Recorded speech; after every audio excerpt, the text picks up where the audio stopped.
বিসমিল্লাহির রহমানির রহিম। আসসালামু আলাইকুম প্রিয় দর্শক ও খামারি ভাই ও বোনেরা, আশা করছি আপনারা ভালো আছেন। আল্লাহর রহমতে আমিও ভালো আছি। দর্শক, আসছে আগামী ঈদুল আজহা, পবিত্র ঈদুল আজহা। তো আমার খামারি ভাইয়েরা, আপনারা ঈদুল আজহাকে কেন্দ্র করে বড় বড় গরু, ষাঁড় গরু মোটা তাজা করেছেন। তাদের জন্য সতর্কবার্তা কিছু কথা নিয়ে হাজির হলাম বরাবরের ন্যায়, যাতে কোনো খামারি ভাই উপকৃত হতে পারে। তো দর্শক, যারা বড় ধরনের ষাঁড় গরু বা মাঝারি বা ছোটো ষাঁড় গরু লালন পালন করেছেন, তারা অবশ্যই এই সময় এতদিন এর আগে যে পরিমাণ দানাদার খাবার দিয়েছেন, এখনও সেই পরিমাপের দানাদার খাবার দেওয়ার চেষ্টা করবেন। মনে রাখবেন, যদি দানাদার খাবার হঠাৎ করে আপনারা বেড়ে দেন তাহলে কিন্তু গরুটা ফুড পয়জন হওয়ার সম্ভাবনা রয়েছে দর্শক। তো তারপরে গরুকে জাও ভাত অর্থাৎ খুদের ভাত, এই জাল করে যে এটা খাওয়ানো যাবে না। গরু হঠাৎ বেশি করে খাবার দিবেন, জাও ভাত দিবেন, এতে করে গরুটা ফুড পয়জন হওয়ার সম্ভাবনা বেশি থাকে।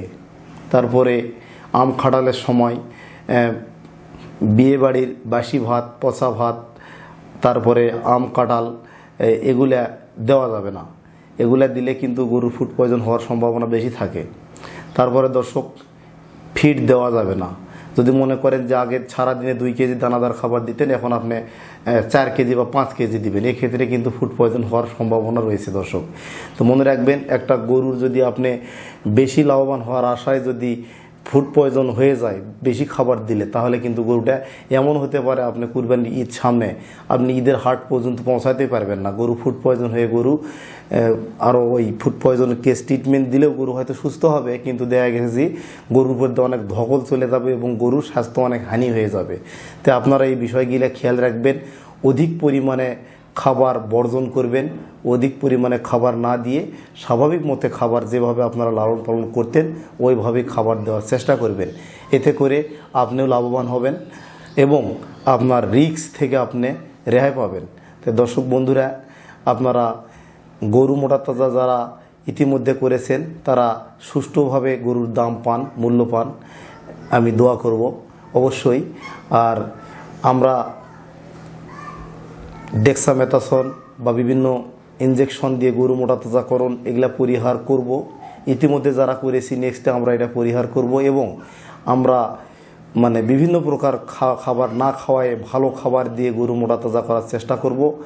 আর অবশ্যই ফুড পয়জন থেকে রক্ষা পাওয়ার জন্য আমরা কি করব, দানাদার খাবার 100 কেজি বডি ওয়েটের জন্য 1 কেজি, অর্থাৎ আগে যেভাবে আপনারা দানাদার খাবার খাওয়াইছেন গরুকে, এভাবেই খাবার দিবেন এবং খুদের ভাত, জাও ভাত এবং ফিড এবং অধিক পরিমাণে দানাদার খাবার বর্জন করব। এতে করে গরুটা ফুড পয়জন থেকে রক্ষা হবে এবং আপনার লাখ লাখ টাকার গরু ফুড পয়জন হয়ে মারা যাওয়া থেকে রক্ষা হবে।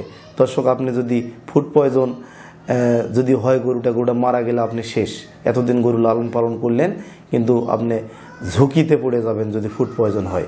তো ঝুঁকি থেকে বাঁচার জন্য অবশ্যই আমরা দানাদার খাবার অধিক পরিমাণে বর্জন করব। তো আপনারা ভালো থাকবেন এবং সুস্থ থাকবেন। আজকে এ পর্যন্তই। আসসালামু আলাইকুম।